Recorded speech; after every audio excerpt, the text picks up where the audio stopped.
केवढा त्याच्याबरोबर बघितलं की तेवढा पुरतं वाईट वाटायचं. पण जेव्हापासून मी त्याला माझ्या मनातलं सांगितलंय ना, कशातच मन लागणं झालंय. सारखी आठवण येते त्याची.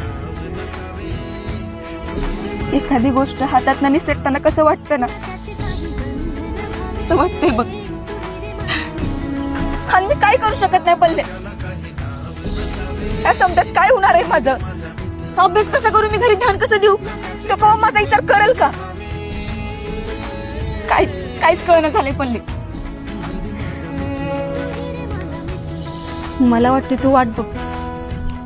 आणि आई म्हणते प्रामाणिकपणे कुठली बी गोष्ट केली की त्याचं फळ मिळतं बघ. आणि अजून कुठं वय गेले का शाळा संपल्या? शाळा संपलं, लगीनच आहे की माझं. तर बरंच झालं तर काहीतरी होईल.